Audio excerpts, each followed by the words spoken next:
So, very good morning to all of you. Welcome to Chinmay tutorials. हम लोग यहाँ पे अपना रिवीजन चला रहे हैं जिसमें हम लोग मैराथन चल रहा है अपना ये मैराथन। और मैराथन में हम लोग क्या पढ़ रहे थे, हमारे लास्ट टर्म रिवीजन्स कि हमें जो 10 आवर्स में चैप्टर किया हुआ है उसको क्विक रिवीजन कैसे किया जाए। तो गाइस हम लोग यहाँ पे सारे इंपॉर्टेंट टॉपिक्स कवर कर रहे हैं 1 आवर में, ताकि आपका 10 आवर्स का चैप्टर 1 आवर में पूरा कवर हो जाए। ये आप लोगों के लिए काफी इंपॉर्टेंट है लास्ट मिनट रिवीजन के लिए, क्योंकि अगर मैंने 10 आवर्स में पूरा कोर्स पढ़ा दिया तो लास्ट मिनट्स में आप 10 आवर्स में पूरा का पूरा ये जो रिकॉर्डेड है ये सुन के जाओगे तो आप लोगों के लिए रिवीजन और अच्छा हो जाएगा। तो आई होप आप लोगों ने पढ़ तो रहे होंगे, अच्छे से अपनी एग्जाम की तैयारी कर रहे होंगे, लेकिन लास्ट मिनट रिविजन के लिए आपको ये भी देख के जाना है। तो स्टार्ट करते हैं गाइस। आज का हमारा जो चैप्टर है that is transfer of property act. Transfer of property act टोपा 1882। तो टोपा एक्ट 1882, 1 सेकेंड।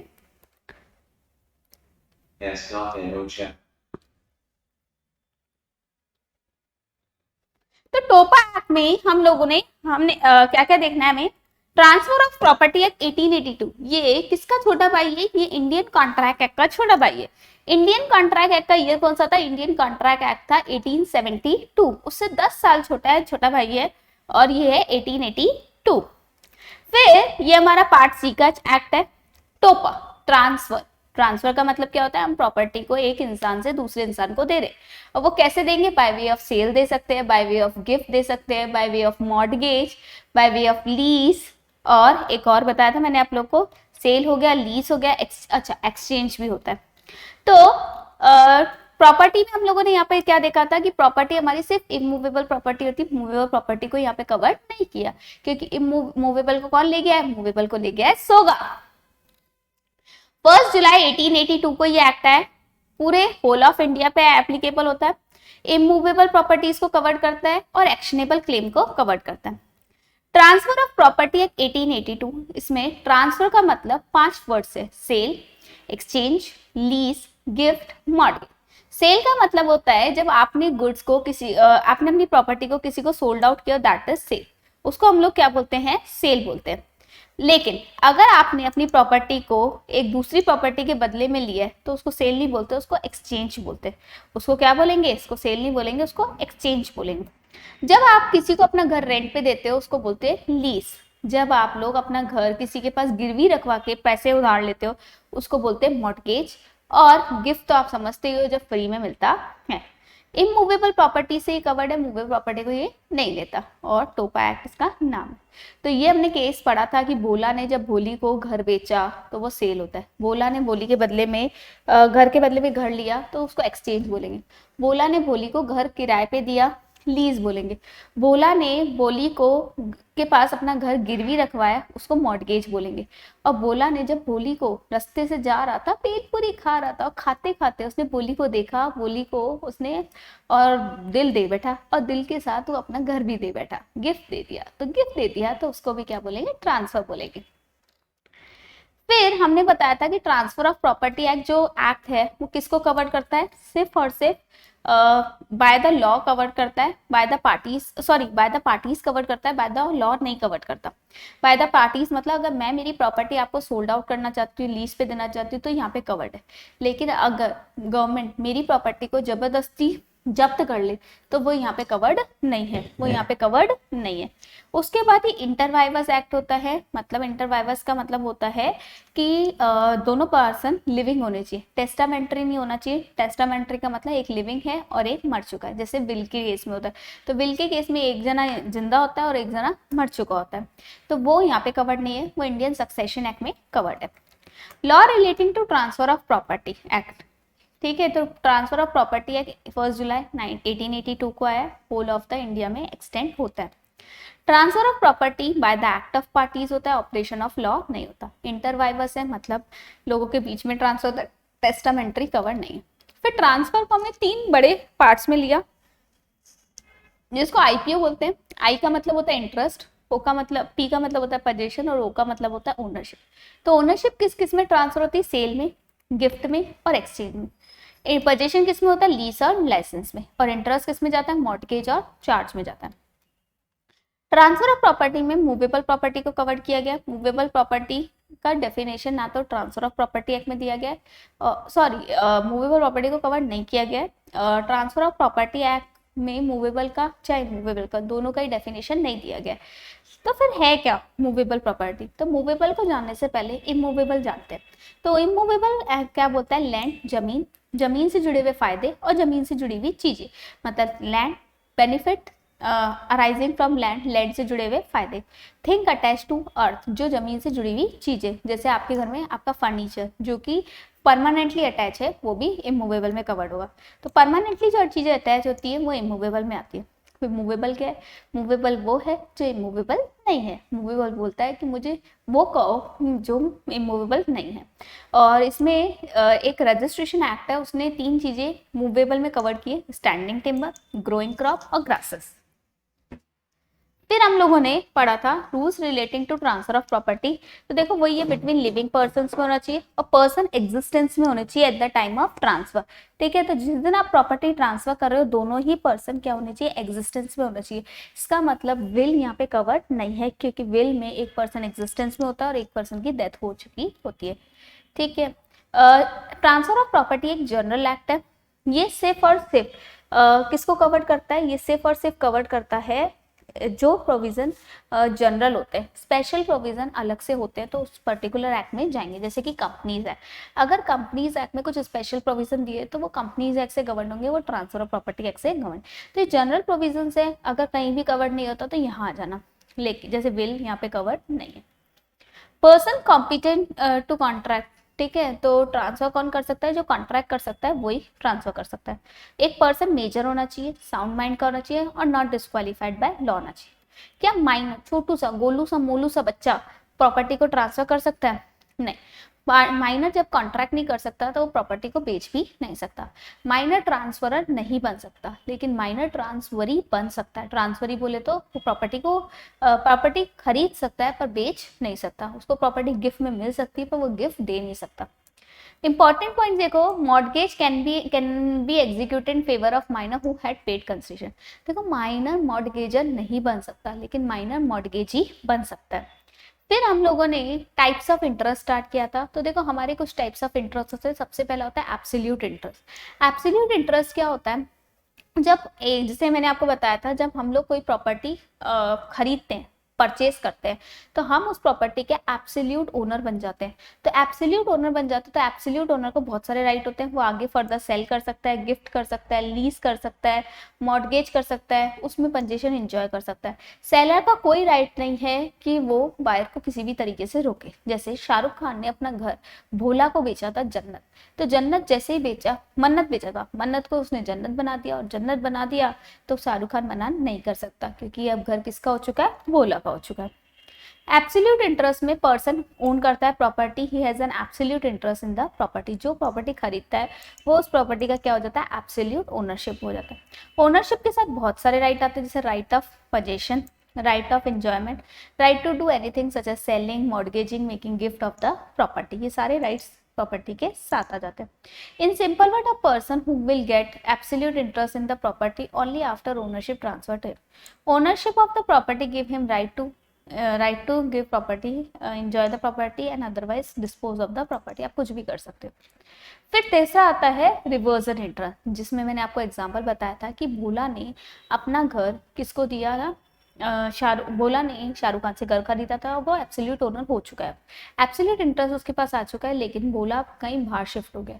तो भोला अपने जन्नत को रेंट पे चढ़ाना चाहता है। तो रेंट पे जब चढ़ाना चाहता है, तो जब हम लोग प्रॉपर्टी लीज पे लेते हैं, ठीक है, रेंट पे लेते हैं, तो जो हमारा जैसे हाजमोला ने प्रॉपर्टी लीज पे ली थी, तो अगर हाजमोला ने प्रॉपर्टी लीज पे दी है तो जितने टाइम तक वो लीज पे है उसके बाद वापस प्रॉपर्टी किसके पास जाएगी? उसी के ओनर के पास। तो इसको बोलते हैं रिवर्जन इंटरेस्ट, प्रॉपर्टी लौट के घर को आती है।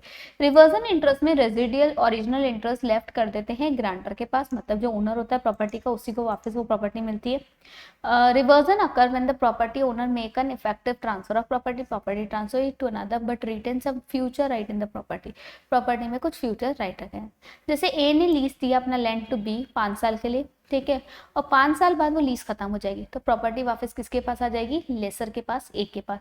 The property will revert back to him, is called reversion या फिर रिवर्जनरी इंटरेस्ट। रिमाइंडर इंटरेस्ट क्या होता है, थर्ड इंटरेस्ट, एब्सोल्यूट पढ़ लिया फर्स्ट, सेकंड रिवर्जन, और अब आता है रिमाइंडर। रिमाइंडर में क्या होता है, जब हम लोग प्रॉपर्टी क्या करते हैं, किसी थर्ड पर्सन को ट्रांसफर करते हैं। जैसे भोला ने अपना घर रेंट पे दिया हाजमोला को, लेकिन 5 साल बाद भोला ने बोला कि ये प्रॉपर्टी मुझे ना ट्रांसफर करके पप्पू को ट्रांसफर कर देना, मेरे बेटे को ट्रांसफर करना, तो ये रिमाइंडर हो गया। प्रॉपर्टी ओनर के पास लौट के नहीं आई, किसी थर्ड पर्सन के पास चली गई, इसको बोलते हैं रिमाइंडर। तो देखो रिवर्जन और रिमाइंडर में यही डिफरेंस होता है, रिवर्जन में प्रॉपर्टी लौट के अपने पास आती, लेकिन रिमाइंडर में लौट के अपने पास नहीं आती। When the owner of a property grant a limited interest in favor of one person or give remaining interest to another person, उसको बोलते हैं रिमाइंडर इंटरेस्ट। रिमाइंडर में प्रॉपर्टी कभी भी बैक नहीं होती ओनर के पास, ठीक है, जबकि रिवर्जन में प्रॉपर्टी ओनर के पास ही बैक हो जाती है। ये हमारे 4 इंटरेस्ट हो गए। फिर हमने पढ़ा था वेस्टेड इंटरेस्ट और कंटीजेंट इंटरेस्ट। वेस्टेड इंटरेस्ट में क्या होता है, हम लोग 2 काम करते हैं, वेस्टेड इन पोजीशन और वेस्टेड इन इंटरेस्ट। हम प्रॉपर्टी किसी थर्ड पर्सन को दे देते हैं, लेकिन पोजीशन अपने पास रखते हैं जब तक एक सर्टेन इवेंट नहीं होता। तो वेस्टेड इन पोजीशन, जिसके पास पोजीशन होता है उसके पास ओनरशिप नहीं होती है, ठीक है।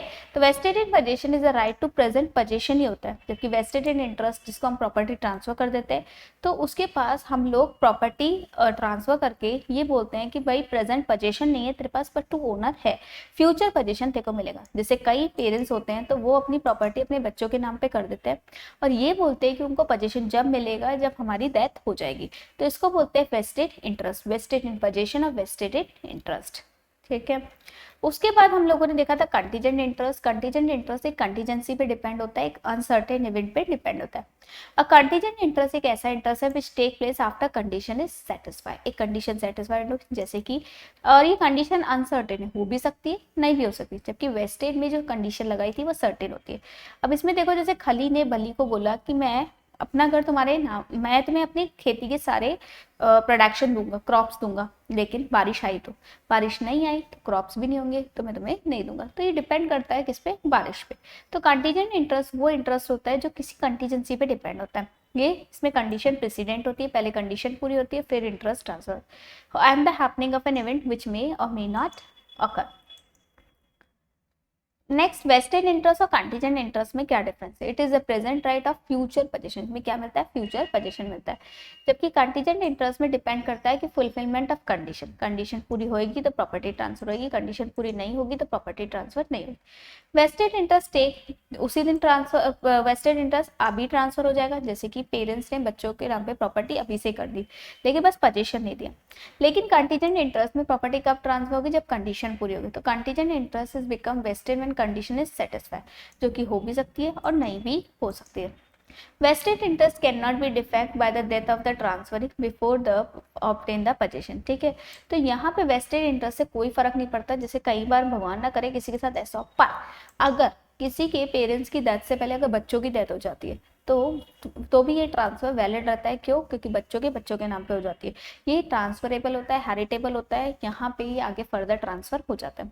जबकि कंटीजेंट इंटरेस्ट में अगर कंडीशन पूरी करे बिगर अगर हम लोग कोई प्रॉपर्टी ट्रांसफर करते हैं तो वहाँ पे हमें ट्रांसफर होता ही नहीं।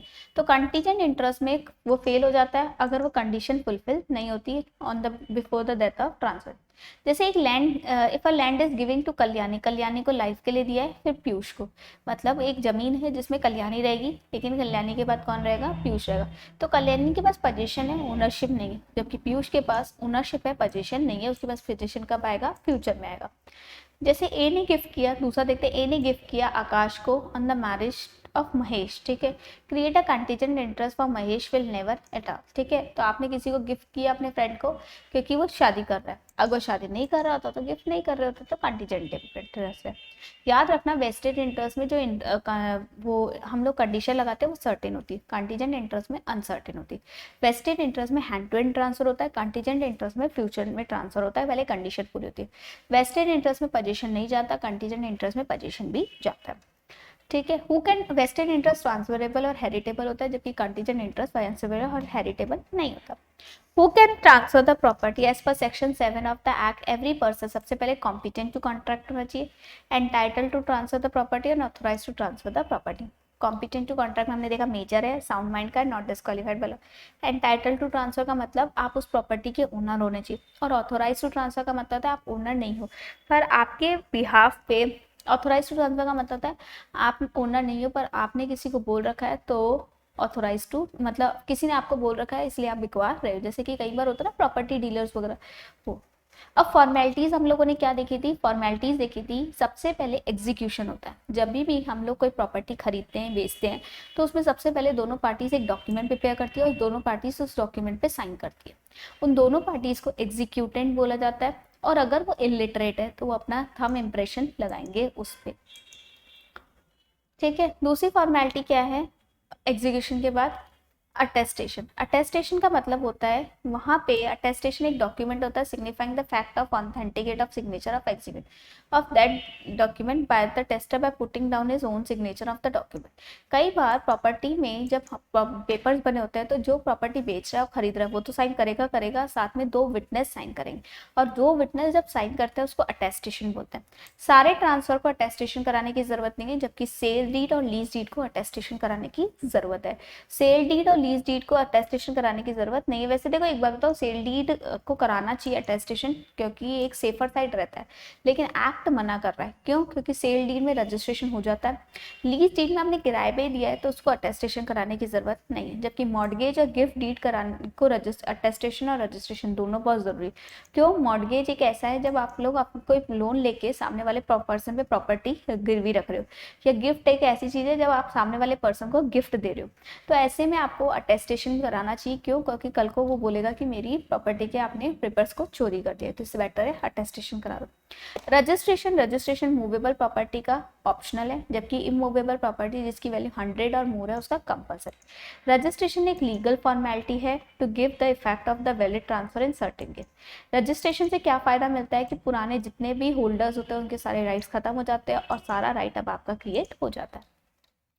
नोटिस, नोटिस 2 तरीके का होता है, एक्चुअल और कंस्ट्रक्टिव। एक्चुअल नोटिस होता है जब आपको कोई बात पता हो और आपके पास कोई नोटिस आया, दैट इज एक्चुअल नोटिस। जब आपको कोई बात पता नहीं हो और फिर आपके पास नोटिस आया तो हम तो यही मानते हैं कि आपको पता है, तो दोनों में प्रोविजन सेम है, तो उसको बोलते हैं कंस्ट्रक्टिव नोटिस। तो 4 चीजें हमने पढ़ी। सबसे पहला एग्जीक्यूशन, फिर अटेस्टेशन, फिर रजिस्ट्रेशन और फिर नोटिस। ठीक है, तो आई थिंक आप लोग को समझ में आ गई चारों फॉर्मेलिटी। सबसे पहले एग्जीक्यूशन, दोनों पार्टीज साइन करेंगी, फिर अटेस्टेशन, विटनेस साइन करेंगे, सारे डॉक्यूमेंट्स को अटेस्टेशन की जरूरत नहीं है लेकिन मॉर्गेज और लीज डीड को जरूर, फिर रजिस्ट्रेशन और फिर नोटिस। इमूवेबल प्रॉपर्टी, जनरली सारी इमूवेबल प्रॉपर्टी को ट्रांसफर किया जाता है। इमूवेबल प्रॉपर्टी का नेचर ही होता है कि उस प्रॉपर्टी को ट्रांसफर किया जाए। फिर ऐसी कौन कौन सी इमूवेबल प्रॉपर्टी है जिसको ट्रांसफर नहीं किया जाता? तो सबसे पहला है स्पाइस सक्सेशन। स्पाइस सक्सेशन में क्या होता है, एक ऐसी प्रॉपर्टी जो आपको फ्यूचर में मिलने वाली है, आएगी, फ्यूचर में मिलेगी, तो उसको अभी ट्रांसफर करने की जरूरत नहीं है। दूसरा होता है right to re enter in case of breach of a contract. जब आप प्रॉपर्टी को लीज पे देते हो, किराए पे देते हो, तो उस प्रॉपर्टी, अगर वो किराए पे आप कोई प्रॉपर्टी दे रहे हो तो उस प्रॉपर्टी से अगर लेसी ने कोई भी टर्म्स एंड कंडीशन तोड़ी तो ये आपका राइट है कि आप उस कॉन्ट्रैक्ट उस पे री एंटर हो जाओ, मतलब उस प्रॉपर्टी पे री एंटर हो जाओ। ये राइट आप किसी और को ट्रांसफर नहीं कर सकते, क्योंकि ये राइट जैसे घर खाली करवाने का राइट, ये ऐसे राइट आप किसी को ट्रांसफर नहीं कर सकते। नेक्स्ट होता है right of easement without dominant heritage. इसमें मैंने आपको बताया था कि अगर आप कोई घर बेच रहे हो तो ऐसा ना हो कि घर तो आप बेच नहीं रहे हो और आप बोल रहे हो मैं घर का हवा बेच रहा हूँ, पानी बेच रहा हूँ, घर का रास्ता बेच रहा हूँ। तो यही सारी चीजें घर के साथ ही जाती। घर बिकेगा तो ये सब बिकेगा, घर नहीं बिकेगा तो ये सब बिकेगा नहीं। इसका मतलब आप घर का हवा, पानी, ये सब कुछ नहीं बेच सकते। नेक्स्ट, रेस्ट्रिक्टेड इंटरेस्ट और पर्सनल इंटरेस्ट। कई बार आपको सैलरी मिलती है, स्टाइफंड मिलता है, तो ये आपका पर्सनल इंटरेस्ट है, ये आप किसी को ट्रांसफर नहीं कर सकते। एक बार लेने के बाद आप किसी को फर्दर ट्रांसफर कर सकते हो, लेकिन मिलेगा तो आपको ही। फिर राइट ऑफ फ्यूचर मेंटेनेंस, मैंने आपको बताया था कि एक हिंदू विडो और डिवोर्सीज को ये राइट मिलता है कि वो अपने हस्बैंड से या फिर इन लॉज क्या मांगे, फ्यूचर मेंटेनेंस मांगे, और ये राइट उसका कोई भी ट्रांसफर नहीं हो सकता, ठीक है। ये फ्यूचर मेंटेनेंस राइट उसको मिलता है और ये राइट वो किसी को भी ट्रांसफर नहीं कर सकती। लेकिन हाँ, अगर उसके हस्बैंड या जो इन लॉज होते हैं उन्होंने 5-7 महीने से मेंटेनेंस नहीं दिया, तो जो उसका अरियर पड़ा है उसको वो ट्रांसफर कर सकती है। तो arrear of past maintenance transfer हो सकते हैं। मियर राइट टू स्यू, आपके साथ गलत हुआ है तो आप ही केस लगाओगे, आप ये राइट किसी को ट्रांसफर नहीं कर सकते। ये आपका पर्सनल राइट है कि कभी भी कुछ भी आपके साथ गलत हुआ है तो आप ही केस लगाओगे, आपके अलावा कोई भी नहीं लगाएगा। स्टाइफंड और पेंशन, स्टाइफंड और पेंशन हम लोग को मिलते हैं, जैसे कि हम लोग जब कई बार ट्रेडिंग करते हैं तो हमें स्टाइफंड मिलता है, जब हम लोग रिटायर्ड होते हैं तो हमें पेंशन मिलता है। तो ये हमें मिलता है और हम ये राइट किसी को ट्रांसफर नहीं कर सकते। मतलब जब आप लोग ट्रेडिंग करने जाओगे और आपको स्टाइफंड मिलेगा तो ये राइट आपका है, आप इस राइट को किसी को ट्रांसफर नहीं कर सकते।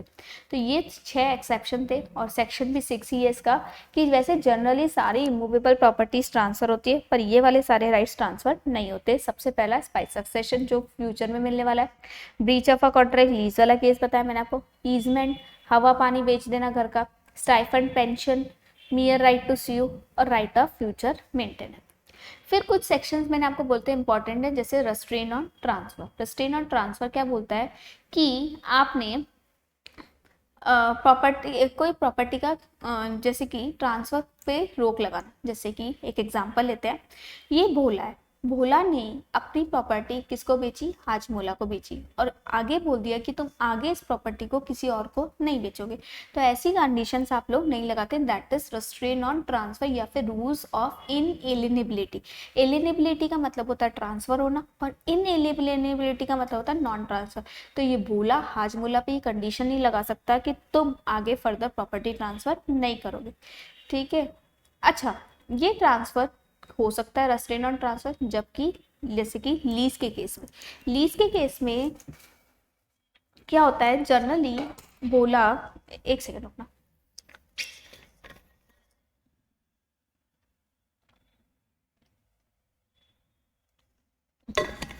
जनरली आप किसी को ये नहीं बोल सकते कि आपने किसी को प्रॉपर्टी बेची है तो आप फर्दर ट्रांसफर नहीं करोगे, लेकिन ये कह सकते हो कब, लीज के केस में। जैसे इसी भोला ने इस हाजमोला को प्रॉपर्टी लीज पे दी, और जैसे लीज पे दी तो उसने कंडीशन लगा दी कि ये जो हाजमोला है ये फर्दर सब लीज नहीं करेगा, तो यहाँ पे ट्रांसफर के लिए वो आगे रोक सकता है। तो जनरली सेल में नहीं रोका जा सकता पर लीज में रोका जा सकता है। एलिजिबिलिटी का मतलब होता है पावर टू ट्रांसफर और इनएलिजिबिलिटी का मतलब होता है restrain on power of transfer.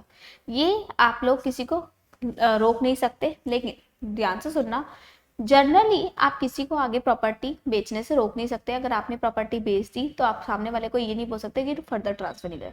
लेकिन फिर एक्सेप्शन मैंने बताया आप लोग को, क्या बताया पहले एक्सेप्शन, पहला एक्सेप्शन तो मैंने आपको बताया लीज वाला। दूसरा एक्सेप्शन होता है पार्शियल रेस्ट्रेन। पार्शियल रेस्ट्रेन का मतलब होता है आप ये बोल सकते हो कि हाँ, अगर मैं तेरे को प्रॉपर्टी बेच रहा हूँ तो तू आगे किसी को, सबको बेच दे, आपको सबको बेच दे, बस एक को मत बेचना। जो कई बार ऐसा होता है कि हम लोग प्रॉपर्टी बेचते वक्त ये कंडीशन लगाते हैं कि आगे इस पर्टिकुलर कम्युनिटी के लोग नहीं आने चाहिए। कई सोसाइटीज होती है जो सिर्फ वेजिटेरियन लोगों को ही गढ़ देती है, तो ऐसे कंडीशन आप लगा सकते हो, पार्शियल रेस्ट्रेन लगा सकते हो। जैसे फैमिली सेटलमेंट में होता है कि एक फादर है, उन्होंने 4 फ्लोर बना रखे हैं, अब 4 फ्लोर बना रखे हैं अपने बेटों के लिए, तो वो बेटों पे ये कंडीशन लगा सकते हैं कि भाई जब तुम अपना हिस्सा बेचोगे, अपना जो मिलेगा तुम्हें पोर्शन, वो बेचोगे तो वो पोर्शन तुम बाहर वालों को नहीं बेच सकते। तो ये पार्शियल रेस्ट्रेन चलता है। फिर मैंने आपको बताया था रेस्ट्रेन के एक्सेप्शन, सबसे पहला लीज वाला, लीज वाले में चलता है, वैलिड है, पार्शियल रेस्ट्रेन वैलिड है। अब तीसरा मैंने आपको बता रही हूँ, ये कौन सी लड़की है, ये है हिंदू, ये है ये है हिंदू, ये है बुद्धिस्ट और ये हमारी हो गई मुस्लिम। इन तीनों को लड़कियों को छोड़ के कोई और लड़की, जैसे कि क्रिश्चियन लड़की होती है, इनको जब शादी के टाइम पे कोई प्रॉपर्टी मिलती है तो इन पे ये कंडीशन लगाई जाती है कि आगे अपने आप को ये प्रॉपर्टी किसी को ट्रांसफर नहीं कर सकती। इसका रीज़न ये होता है कि कल को अगर इनके हस्बैंड ने इनको नहीं रखा तो कम से कम ये इस प्रॉपर्टी से अपना गुजारा तो कर लेगी ना। तो ट्रांसफर ही मैरिड वुमेन होनी चाहिए, ना तो वो हिंदू हो, ना मुस्लिम हो, ना बुद्धिस्ट हो, ठीक है। तो कंडीशन उन पे लगाई जा सकती है कि ये इन पे जिनको प्रॉपर्टी जो शादी के टाइम पे प्रॉपर्टी मिली है वो आगे ट्रांसफर नहीं कर सकती। अब सेक्शन 10 खत्म हो गया। सेक्शन 10 क्या बताता है, रूल्स ऑफ इनएलिजिबिलिटी। अब होता है रेस्ट्रेन ऑन एंजॉयमेंट। अगर मैं आपको अपना घर बेच दूं और मैं आपको ये बोलूं सिर्फ इस घर में आप ही रहोगे, आपके अलावा कोई नहीं रहेगा, और आप इस घर में गाना नहीं चलाओगे, आंटी पुलिस बुला लेगी, पार्टी यही चलेगी, ऐसा वैसा कोई गाना नहीं गाओगे, मतलब मैं आप पे टर्म्स एंड कंडीशन लगा रही हूँ घर को बेचने के बाद। तो ऐसा मैं नहीं कर सकती। अगर आपने अपना प्रॉपर्टी किसी को बेची है तो वो बंदा उस प्रॉपर्टी में कुछ भी कर सकता है। तो पर्सन ट्रांसफर करता है property to another impose condition, तो transfer he can not enjoy the property on his own, तो ये कंडीशन वैलिड नहीं है।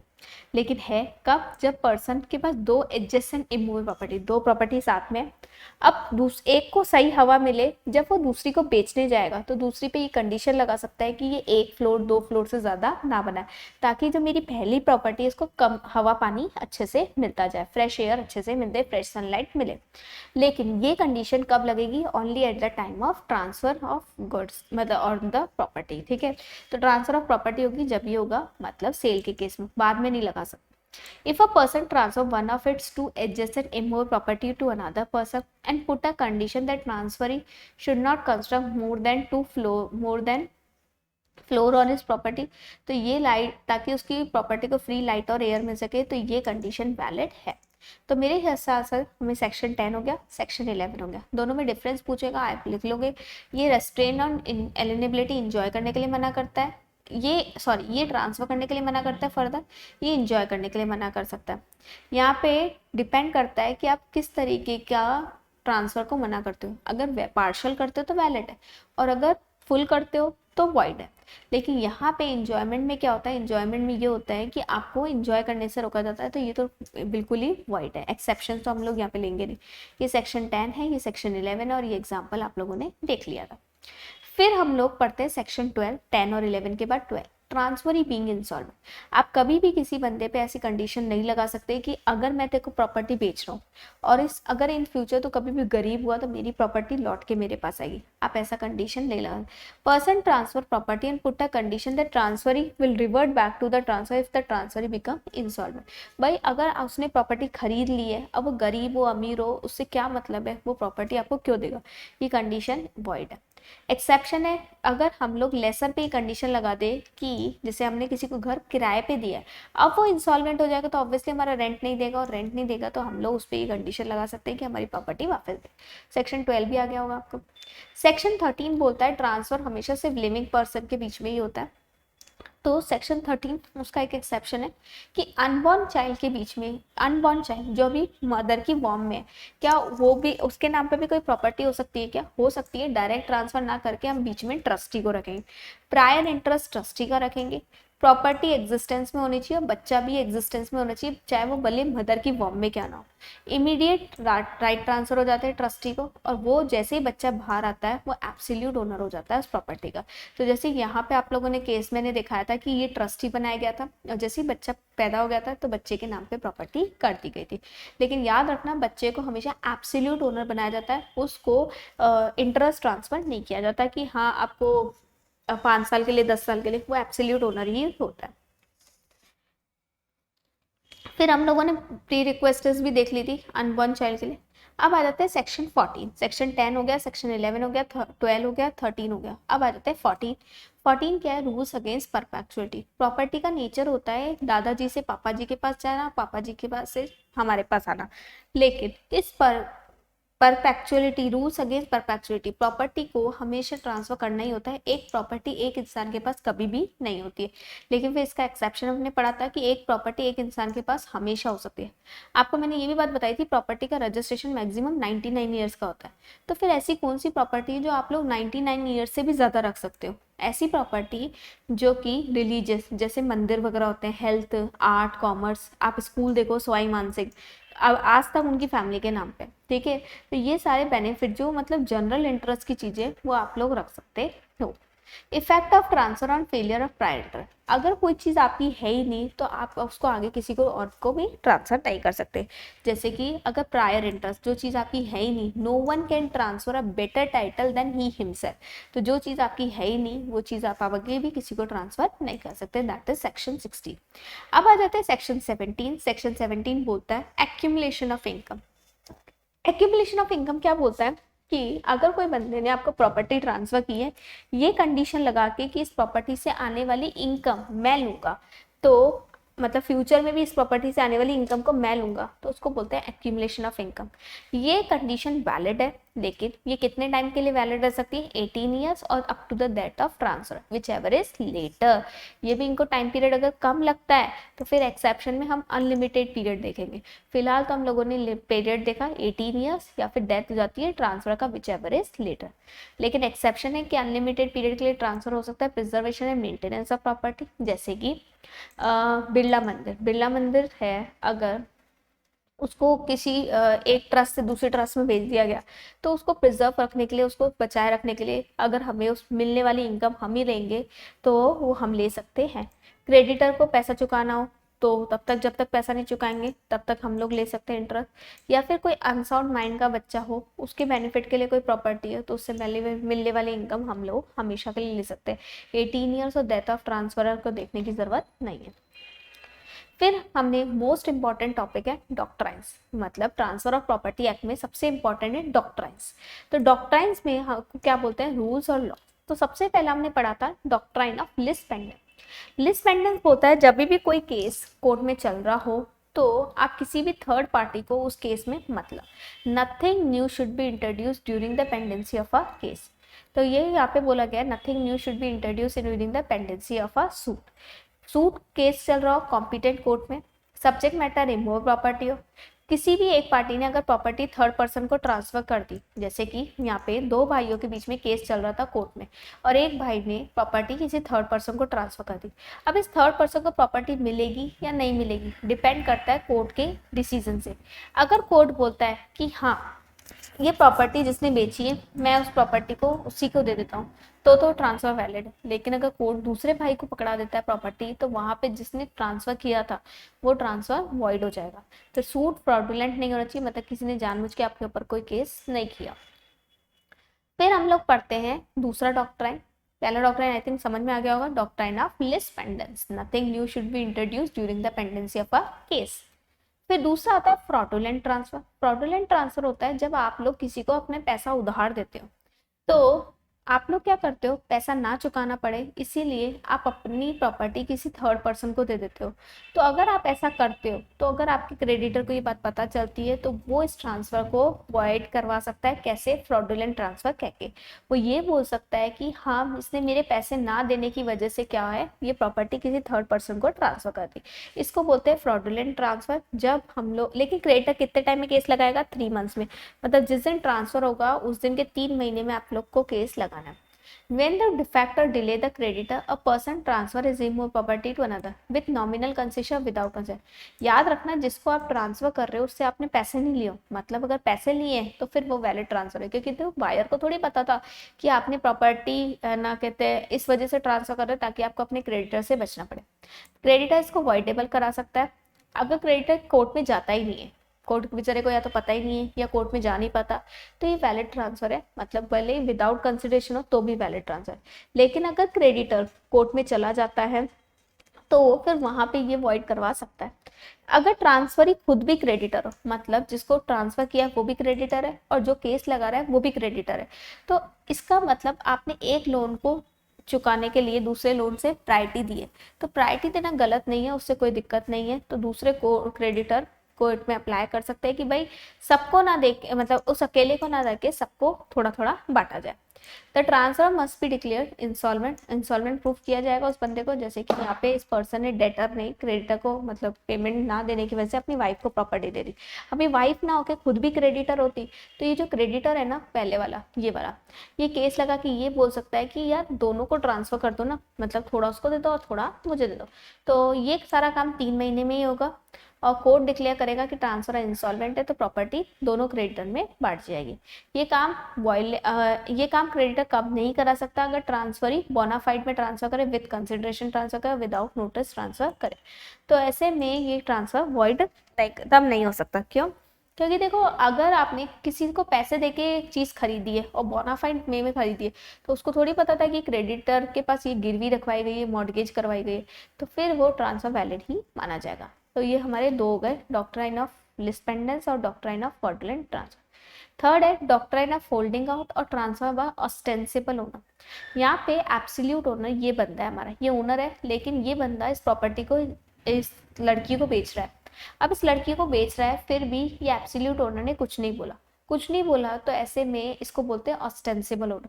आप ओनर नहीं थे, लेकिन आपने ओनर के सामने ऐसी हरकत की जिससे ओनर ने आपको रोका नहीं, आपको ये इस थर्ड पर्सन को बोला नहीं कि ये ओनर है ही नहीं और ये प्रॉपर्टी तो मेरी है। अगर ऐसा आप करते हो तो आपने एक तरीके से इसको राइट दे दिया इस प्रॉपर्टी का बेचने का, इसको बोलते हैं ऑस्टेंसिबल ओनर। इसने रियल ओनर की कंसेंट से, बाय एक्सप्रेस कंसेंट और बाय इम्प्लाइड कंसेंट उसकी प्रॉपर्टी बेचना चाहिए, तो उसको बोलेंगे ostensible owner.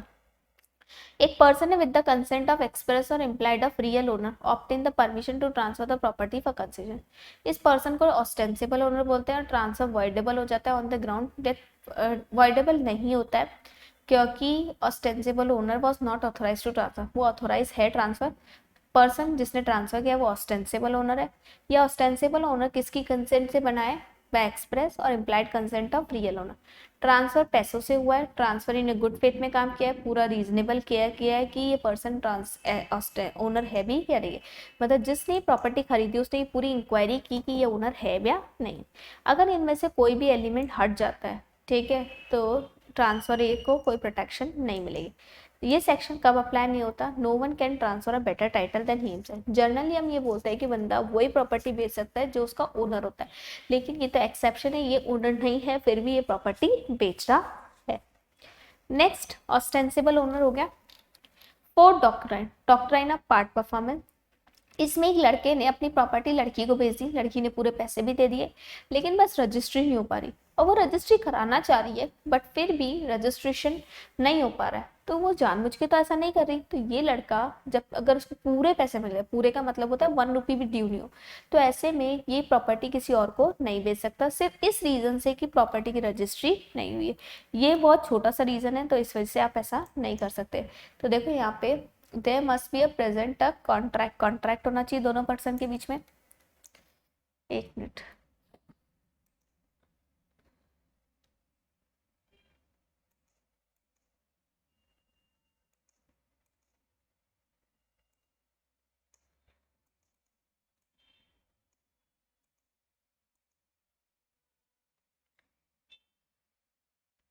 Transfer of property consideration में हुआ हो, राइटिंग में हुआ हो, और ना कहते हैं उसने, एक बार मैं पढ़ के यहाँ पे दिखा देती हूँ। The contract should be in writing and sign by the transfer. तो यहाँ पे ये पोजीशन सिर्फ इस वजह से आप प्रॉपर्टी किसी और को नहीं बेच सकते कि उसने ये प्रॉपर्टी मतलब किसी और को, आप सिर्फ इतना नहीं बोल, सिर्फ रजिस्ट्रेशन नहीं होने की वजह से आप ये प्रॉपर्टी किसी और को नहीं बेच सकते। फिर हम लोगों ने लास्ट डॉक्ट्राइन पढ़ा है, सेकेंड लास्ट है डॉक्ट्राइन ऑफ एक्सटोपल और फीडिंग द ग्रांट ऑफ एक्सटोपल। यहाँ पे आप ओनर नहीं थे प्रॉपर्टी के, लेकिन फिर भी आपने किसी को प्रॉपर्टी बेच दी थी, लेकिन अचानक से आप ओनर बन गए। फिर अगर उस पर्सन ने गुड फेथ में खरीदा था और उसने अभी तक कॉन्ट्रैक्ट कैंसिल नहीं किया है, तो अब आपकी ड्यूटी है कि आप उसको पेमेंट दो, एक महीने आप उसको पूरा का पूरी प्रॉपर्टी दो।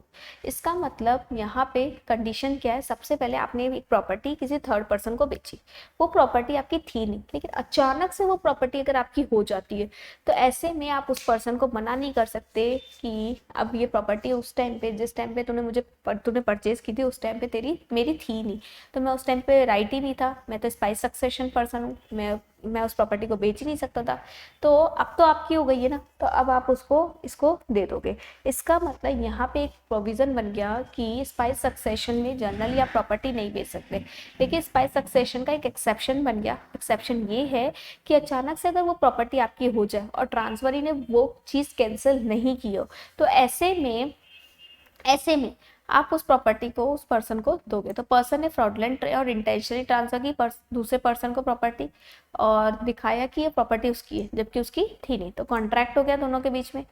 कॉन्ट्रैक्ट रिटर्न में होना चाहिए और फ्री में नहीं होना चाहिए, विद कंसिडरेशन होना चाहिए। ट्रांसफरर के पास कोई राइट नहीं था ट्रांसफर करने का, लेकिन ट्रांसफरी ने भी कॉन्ट्रैक्ट कैंसिल नहीं किया। सब्सिक्वेंटली अचानक से ट्रांसफरर के पास ये राइट आ जाता है कि वो प्रॉपर्टी सोल्ड आउट कर सकता है। Now he can not revoke the contract सिर्फ इस ग्राउंड पे कि जिस टाइम पे उसने बेची थी उस टाइम पे ये प्रॉपर्टी उसकी नहीं थी, भाई अब तो तुम्हारी हो गई ना, तो अब तुम बेच सकते हो। तो ये एक तरीके का एक्सेप्शन है किसका? स्पाइस सक्सेशन का। Next doctrine of election. Doctrine of election last है। डॉक्ट्राइन ऑफ इलेक्शन में यहाँ पे 3 दोस्त मैंने आपको बताया था, अमर, अकबर और एंथोनी। अमर और अकबर बहुत अच्छे दोस्त थे। अकबर को एंथोनी की प्रॉपर्टी चाहिए थी और अकबर ने अमर को बोला कि मुझे एंथोनी की प्रॉपर्टी चाहिए, लेकिन एंथोनी मुझे दे नहीं रहा। अमर ने अकबर को प्रॉमिस किया कि मैं तुझे एंथोनी की प्रॉपर्टी लेके दूंगा। एंथोनी को अकबर ने एक ऑफर भेजा ये कि अगर तू अपनी प्रॉपर्टी किसको दे दे, अकबर को दे दे, तो मैं अपनी प्रॉपर्टी तुझे दे दूंगा जो कि ज्यादा वैल्यू की है। हमेशा लालच ज्यादा का ही दिया जाता है। तो अगर एंथोनी बोलता है ठीक है, तो एंथोनी की प्रॉपर्टी तो हो जाएगी अकबर की और अमर की प्रॉपर्टी हो जाएगी एंथोनी की। लेकिन अगर एंथोनी ने बोला नहीं नहीं, ये प्रॉपर्टी मैं नहीं बेच सकता, ये मेरी वाइफ की निशानी है, तो ऐसे में यहाँ पे एंथोनी एंथोनी की प्रॉपर्टी एंथोनी के पास रहेगी, अमर की प्रॉपर्टी अमर के रहेगी। लेकिन बेचारे जो अकबर के साथ प्रॉमिस किया था अमर ने, तो अगर अमर ने कोई प्रॉमिस किया था तो अकबर को अमर क्या करेगा, कंपनसेट करेगा। और अगर अमर की डेथ हो जाती है कंपनसेशन करने से पहले, तो अमर के घर वाले करेंगे। देखो, एक पर्सन ने प्रॉपर्टी ट्रांसफर की अनादर और पुट अ कंडीशन की transferee has an own property of lesser amount to third person. ऐसे ही तो क्या था, अमर ने एंथोनी को यही तो बोला था कि तू अपनी कम वाली प्रॉपर्टी अकबर को दे दे और मेरी ज्यादा वाली प्रॉपर्टी तू ले ले। अगर वो बोलता है ठीक है, तो प्रॉपर्टी थर्ड पर्सन को ट्रांसफर हो जाएगी और वो थर्ड पर्सन बीच वाले को ट्रांसफर कर देगा। बट अगर वो बोलता है नहीं, मेरे को मेरी प्रॉपर्टी चाहिए, तो प्रॉपर्टी उसके पास जाएगी नहीं। अगर ऐसा होता है तो आपको कंपनसेट करना पड़ता है थर्ड पर्सन को। थर्ड पर्सन कौन था, हमारा अकबर। ठीक है। इफ द ट्रांसफर डाइट, लेकिन अगर आप ट्रांसफर करने से पहले मर जाते हो, तो उसके घर वाले मतलब लीगल हेयर्स कंपनसेट करेंगे थर्ड पर्सन को। बस याद रखना है, ये काम डॉक्यूमेंट में हुआ, ट्रांसफर डायरेक्ट हुआ और एक्सप्रेस और इम्प्लाइड हुआ। यहाँ पे हमारे सारे डॉक्ट्राइन्स और सारे इंपॉर्टेंट सेक्शन कंप्लीट होते हैं। कौन से, section 10, section 11, section 12, section 13 section. उसके बाद हम लोगों ने और भी पढ़े थे। उसके बाद 6 के 6 डॉक्ट्राइन कंप्लीट हो गए। Doctrine of lis pendens, doctrine of holding out और ट्रांसफर बाय ऑस्टेंसिबल ओनर, फिर doctrine of part performance, doctrine of election, फिर डॉक्ट्राइन ऑफ इलेक्शन और doctrine of feeding the grant of estoppel और doctrine of fraudulent transfer. ये 6 के 6 doctrine हमने पढ़ लिए। अब फिर कुछ एक्स्ट्रा में हम लोगों ने पढ़ा था वहाँ पे, जैसे कि ट्रांसफर का मतलब क्या होता है, सेल होता है, एक्सचेंज होता है, गिफ्ट होता है, लीज होता है, मॉर्गेज होता है। तो सेल का मतलब क्या होता है, जब 2 पर्सन कॉम्पिटेंट होते हैं, तो नहीं सॉरी, जो बेचने वाला होता है वो कॉम्पिटेंट होना चाहिए। तो वो प्रॉपर्टी अगर किसी को बेचता है तो उसको बोलेंगे सेल। सेलर कॉम्पिटेंट होना चाहिए, बाहर की जरूरत नहीं होती है। द सब्जेक्ट मैटर ट्रांसफर होना चाहिए, ओनरशिप ट्रांसफर होती है और मनी कंसिडरेशन प्रेजेंट है। फिर आता है एक्सचेंज, जब घर के बदले में घर होता है। यहाँ पे दोनों पार्टी सेलर भी होती है, दोनों पार्टी बायर भी होती है। तो यहाँ पे दोनों पार्टीज को कॉम्पिटेंट होना भी बहुत जरूरी है। ठीक है, तो the person making the exchange must be competent to contract, mutual consent होना चाहिए, म्यूचुअल ट्रांसफर ऑफ होना चाहिए। यहाँ पे मनी कंसिडरेशन नहीं होता। अगर पार्टली मनी और पार्टली बाटा सिस्टम वाला चल रहा है तो उसको सेल नहीं बोलेंगे, उसको क्या बोलेंगे, उसको सेल बोलेंगे, सॉरी, उसको एक्सचेंज नहीं बोलेंगे, क्योंकि एक्सचेंज में मनी कंसिडरेशन होता ही नहीं। सेल और एक्सचेंज में क्या डिफरेंस होता है, सेल में सिर्फ सेलर कॉम्पिटेंट होता है, जबकि एक्सचेंज में दोनों पार्टीज कॉम्पिटेंट होती है। सेल में यहाँ पे प्राइस मिलता है, मनी कंसिडरेशन होता है, जबकि एक्सचेंज में मनी कंसिडरेशन नहीं होता। उसके बाद गिफ्ट के प्रोविजन हमने पढ़े थे कि एक बंदा जब दूसरे बंदे को फ्री में कोई चीज देता है उसको क्या बोलते हैं, गिफ्ट। यहाँ पे कोई कंसिडरेशन नहीं होता, ओनरशिप ट्रांसफर होती है। जो बंदा गिफ्ट देता है वो अपनी मर्जी से दे, मतलब डोनर को किसी ने जबरदस्ती नहीं किया। एक्सेप्टेड बाय और बिहाफ ऑफ डोनी, डोनी ने एक्सेप्ट किया, रजिस्ट्रेशन कंपलसरी हो। प्रॉपर्टी एग्जिस्टेंस में होनी चाहिए। इसका मतलब कोई भी प्रॉपर्टी जब आप किसी को गिफ्ट देते हो तो वो प्रॉपर्टी एग्जिस्टेंस में होनी चाहिए। फ्यूचर प्रॉपर्टी को कभी भी गिफ्ट नहीं कहते। मैं ऐसे नहीं बोल सकती कि मैं 10 साल बाद जो प्रॉपर्टी लूंगी वो मैं तेरे को दे दूंगी, वो गिफ्ट नहीं होती है। प्रेजेंट प्रॉपर्टी होनी चाहिए। इसमें हम लोगों ने एक केस पढ़ा था, कल्याण सुंदरम वर्सेस करूपा। गिफ्ट एक बार सामने वाले ने एक्सेप्ट कर दी तो कैन नॉट बी रिवोक। जैसे आप अपने फ्रेंड्स को गिफ्ट देते हो और फिर बाद में लड़ाई हो जाती है तो बोलते हो मेरा गिफ्ट मेरे को वापस दे, तो ऐसे में आप लोग गिफ्ट रिवोक नहीं कर सकते, वापस नहीं ले सकते। सिर्फ इस रीजन की वजह से, अगर रजिस्ट्रेशन नहीं हुआ, गिफ्ट का अटेस्टेशन नहीं हुआ, इस रीजन की वजह से गिफ्ट रिवोक नहीं हो सकता। गिफ्ट एक बार दे दिया तो वो रिवोक हो ही नहीं सकता, आप कोई भी रीजन लगा दो भले। ठीक है, ये हमने पढ़ा था केस में, Kalyana Sundaram versus Karuppa. Gift once accepted can not be revoke. अगर गिफ्ट एक बार एक्सेप्ट हो गया है तो वो रिवोक नहीं होगा। फिर ऑनरियस और बर्डन गिफ्ट क्या होता है? ऑनरियस और बर्डन गिफ्ट होता है जब आप लोग गिफ्ट के साथ कोई ना कोई लाइबिलिटी को अटैच कर देते हो, दैट इज ऑनरियस और बर्डन। यहाँ पे अगर आप गिफ्ट लेते हो तो उस लाइबिलिटी को भी लेना पड़ेगा। आप ऐसे नहीं बोल सकते कि मैं गिफ्ट तो ले लूँ पर लाइबिलिटी नहीं लूँ, दोनों लेना पड़ेगा, दोनों सेम डॉक्यूमेंट में होना चाहिए, या तो दोनों एक्सेप्ट होगा या दोनों रिजेक्ट होगा। फिर हम लोगों ने गिफ्ट भी खत्म कर दिया। अब आ जाते हैं हम लोग लीज पे। लीज होता है जब हम लोग किसी को घर रेंट पे देते हैं, उसको बोलते हैं लीज। अब घर जब हम लोग या कोई भी प्रॉपर्टी हम लोग रेंट पे देते हैं तो वो दो तरीके से देते हैं, मंथ टू मंथ और ईयर टू ईयर। अगर हम मंथ टू मंथ देते हैं तो उसका रजिस्ट्रेशन ऑप्शनल है, ज़्यादातर ये 11 मंथ्स की होती है। ईयर टू ईयर में रजिस्ट्रेशन कंपलसरी है। मंथ टू मंथ में अगर प्रॉपर्टी खाली करनी है तो 15 दिन पहले का नोटिस देना पड़ता है। ईयर टू ईयर में प्रॉपर्टी खाली करनी है तो 6 महीने पहले का नोटिस देना पड़ेगा। तो lease of immovable property is transfer of right to enjoy the property. आप प्रॉपर्टी को एंजॉय करने के लिए राइट ट्रांसफर करें। Since it is the transfer of right to enjoy use of property, possession और किसके पास होता है? हमेशा ट्रांसफरी के पास होता है। द लीज सर्टेन पीरियड्स के लिए हो सकती है और लाइफ के लिए हो सकती है, और जिंदगी भर को यहाँ पे 99 ईयर्स इसलिए बोला गया क्योंकि प्रॉपर्टी का रजिस्ट्रेशन 99 के लिए होता है। जो बंदा ट्रांसफर करता है उसको लेसर बोलते हैं और जिसको ट्रांसफर किया जाता है उसको लेसी बोलते हैं, और इसके बदले में जो मिलता है उसको रेंट या प्रीमियम बोलते हैं। मंथ टू मंथ में रजिस्ट्रेशन ऑप्शनल होता है, ईयर टू ईयर में रजिस्ट्रेशन कंपलसरी होता है। ईयर टू ईयर में अगर जो प्रॉपर्टी दी जाती है उसको 1 साल से ज़्यादा के लिए दी जाती है। टेनेंसी एट विल का मतलब होता है, विल का मतलब होता है जब आप लोग प्रॉपर्टी किसी को दे रहे हो रेंट पे रहने के लिए, जब उसका टेन्योर खत्म हो गया और फिर भी वो कंटिन्यू आपकी प्रॉपर्टी में रह रहा है आपकी मर्जी से, उस पर्टिकुलर प्रॉपर्टी को बोलते हैं, पर्टिकुलर पीरियड को बोलते हैं टेनेंसी एट विल। और ये लॉ ने इसको अलाउ किया, that is it is recognized by law. Tenancy by sufferance क्या होता है? जब आप अपनी प्रॉपर्टी किसी को ट्रांसफर कर रहे हो और वो प्रॉपर्टी का टाइम पीरियड है 5 ईयर, और 5 ईयर्स के बाद वो फिर भी उस घर में रह रहा है, फिर भी वो उस घर में रह रहा है बिना आपकी मर्जी के। देखो ऊपर में टेन्योर खत्म होने के बाद आपकी मर्जी से रह रहा है तो उसको टेनेंसी बाय विल बोलेंगे, लेकिन बिना आपकी मर्जी से कई लोग जबरदस्ती रहते हैं, दैट इज टेनेंसी बाय सफरेंस। और यहाँ पे ये लॉ से रिकॉग्नाइज नहीं है, जबकि ऊपर वाली रिकॉग्नाइज बाय लॉ है, ये रिकॉग्नाइज बाय लॉ नहीं है, फ्रिक्शन ऑफ लॉ।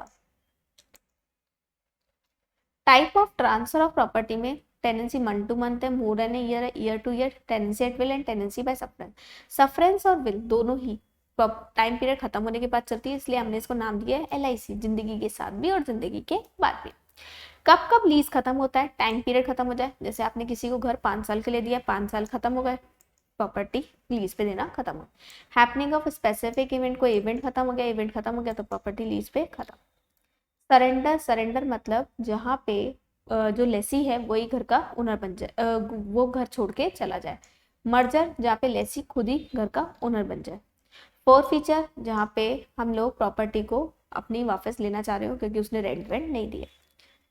उसके बाद हम लोगों को नया टॉपिक स्टार्ट करना है, मॉर्टगेज। मॉर्टगेज में क्या होता है? जब हम लोग अपनी इमूवेबल प्रॉपर्टी को किसी के पास गिरवी रखते हैं उसको बोलते हैं mortgage. It is a transfer of interest specific immovable property for the purpose of securing the payment of money advance and to advance by way of loan which may give rise to monetary liability. इसको बोलते हैं mortgage. यहाँ पे जो पैसा दिया जाता है और इंटरेस्ट दिया, इसके साथ जो इंटरेस्ट बनता है उसको मॉर्टगेज मनी बोलते हैं। इंस्ट्रूमेंट को मॉर्टगेज डीड बोलते हैं।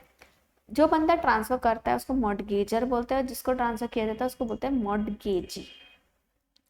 फॉर्मेलिटीज क्या होती है? मॉर्टगेज में अटेस्टेशन और रजिस्ट्रेशन दोनों ही कंपलसरी होता है।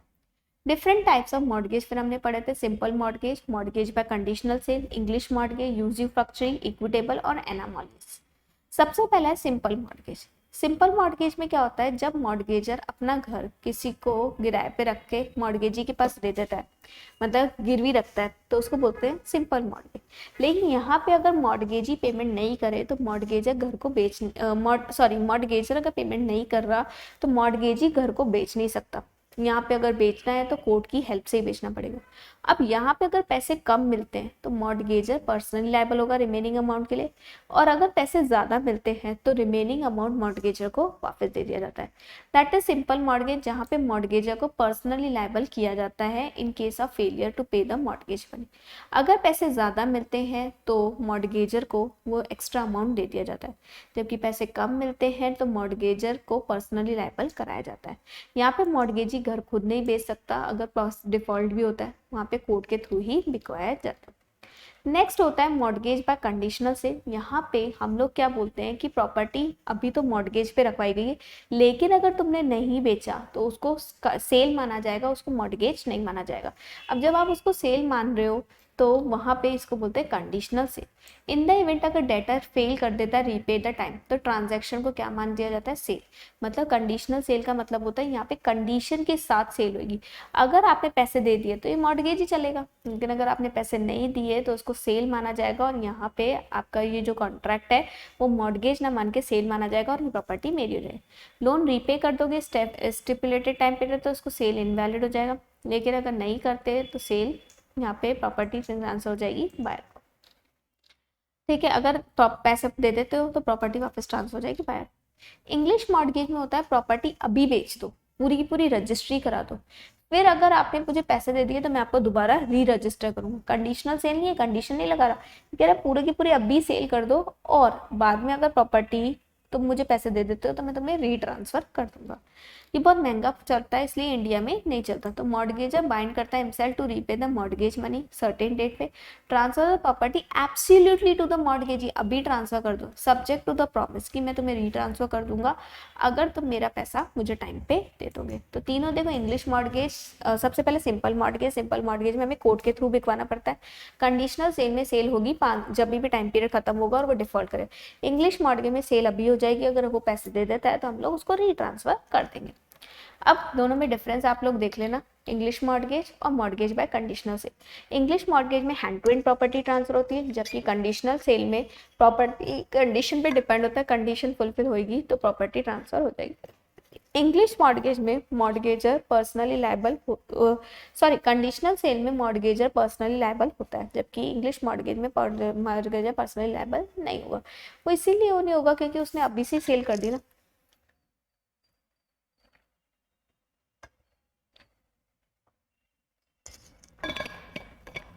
अगर इंग्लिश मॉर्गेज में हमने प्रॉपर्टी अभी से सेल कर दी तो पोजीशन मॉर्गेजी के पास चला जाएगा, लेकिन कंडीशनल सेल में अगर हमने अभी प्रॉपर्टी नहीं बेची है तो पोजीशन मॉर्गेजर के पास ही रहेगा। फिर आ जाते हैं यूजुफैक्टरी मॉर्गेज। यहाँ पे हम लोग प्रॉपर्टी से ही पैसा रिकवर करते हैं। जैसे यहाँ पे अगर रमेश ने सुरेश से पैसा उधार लिया तो रमेश ने साफ साफ तो बोल दिया था कि मैं पैसा वापस नहीं करूंगा, तो पैसा कौन वापस करेगा, प्रॉपर्टी वापस करेगी।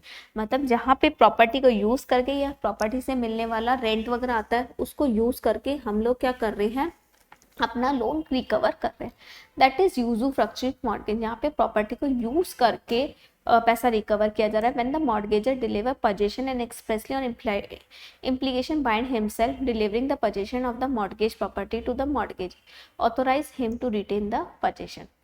फिर mortgage by deposit of title deed, मैंने आपको बताया था बड़ा सिंपल होता है। यहाँ पे पुराने मूवीज की तरह जैसे होम लोन लिया जाता है ना, तो अपने घर की पेपर्स गिरवी रखवा दिए जाते हैं और लोन ले लिया जाता है, उसको बोलते हैं mortgage by deposit of title deed.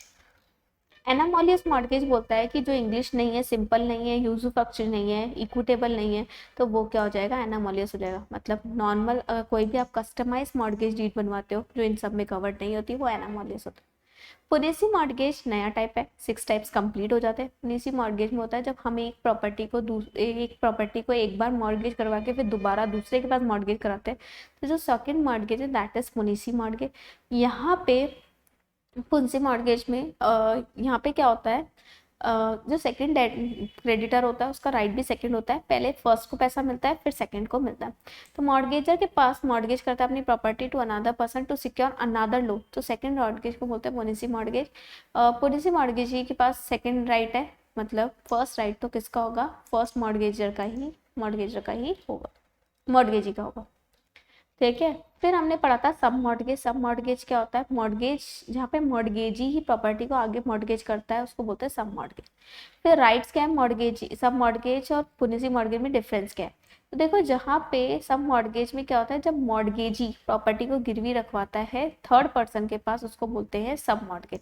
पुनेसी mortgage में क्या होता है, जब मॉर्गेजर प्रॉपर्टी को रखवाता है दोबारा दूसरे के पास उसको बोलते हैं पुनेसी मॉर्गेज। सब मॉर्गेज कभी भी ओरिजिनल डीड से ओरिजिनल टाइम पीरियड से ज़्यादा नहीं हो सकता, लेकिन पुनेसी मॉर्गेज हो सकता है। मॉर्गेजर के पास क्या क्या राइट्स है, जैसे कि वो पैसा अपना वापस मांग सकता है, राइट ऑफ रिडम्पशन, राइट तो वो पैसा दे सकता है और अपनी प्रॉपर्टी वापस मांग सकता है। राइट टू क्लॉग और इक्विटी, आप ऐसा कोई भी कंडीशन नहीं लगाओगे जिससे उसकी ओनरशिप को प्रॉब्लम हो। राइट ऑफ पार्शियल रिडम्पशन, कुछ लिखा नहीं हो, कुछ लिखा हो तो उस हिसाब से चलेगा, लेकिन अगर कुछ नहीं लिखा हो तो थोड़े थोड़े पैसे दे के भी अपनी प्रॉपर्टी वापस ले सकता है। मॉर्गेजी की क्या राइट है, वो प्रॉपर्टी बिकवा सकता है कोर्ट के थ्रू, केस लगा सकता है, पर्सनल पोजीशन दे सकता है, प्रॉपर्टी को स्यू कर सकता है मॉर्गेजी को पर्सनल पैसों के लिए। और प्राइवेट सेल क्या, कब वो खुद बेच सकता है, देखो इंग्लिश मॉर्गेज में वो खुद बेच सकता है, और अगर मॉर्गेजी खुद गवर्नमेंट है तो वो खुद बेच सकती है। लेकिन इंग्लिश मॉर्गेज में बेचने से पहले एक बार 3 महीने का नोटिस दिया जाता है। सब मॉर्गेज में आपको पढ़ा चुकी। चार्ज क्या होता है, जब कंपनी अपनी एसेट्स को गिरवी रखवा के लोगों से लोन लेती है, पब्लिक एट लार्ज से लोन लेती है, उसको बोलते हैं चार्ज। चार्ज दो तरीके का होता है, फिक्स चार्ज और फ्लोटिंग चार्ज। जब कंपनी अपनी फिक्स एसेट को गिरवी रखवा के लोगों से लोन लेती है उसको बोलते हैं फिक्स चार्ज। फ्लोटिंग चार्ज वो चार्ज होता है जब कंपनी अपनी फ्लोटिंग एसेट मतलब फ्लक्चुएटिंग एसेट्स को गिरवी रखवा के लोगों से लोन लेती है, उसको बोलते हैं फ्लोटिंग चार्ज। क्रिस्टलाइजेशन चार्ज क्या होता है, जब अपनी फ्लोटिंग चार्ज को फिक्स चार्ज में कन्वर्ट किया जाता है उसको बोलते हैं क्रिस्टलाइजेशन ऑफ चार्ज। ये कब कब होता है, जब मनी बिकम ड्यू हो जाता है और आप उसको पेमेंट नहीं दे रहे हो, तो ऐसे में वो फ्लोटिंग चार्ज फिक्स चार्ज में कन्वर्ट हो जाता है। कंपनी बिजनेस ही नहीं कर रही, कंपनी पूरी की पूरी बंद होने वाली है, तो सारे के सारे जो चार्जेस होते हैं वो फिक्स में कन्वर्ट हो जाते हैं। मॉर्गेज और चार्ज में क्या डिफरेंस होता है, तो mortgage act of the parties होता है, चार्ज ऑपरेशन ऑफ लॉ होता है।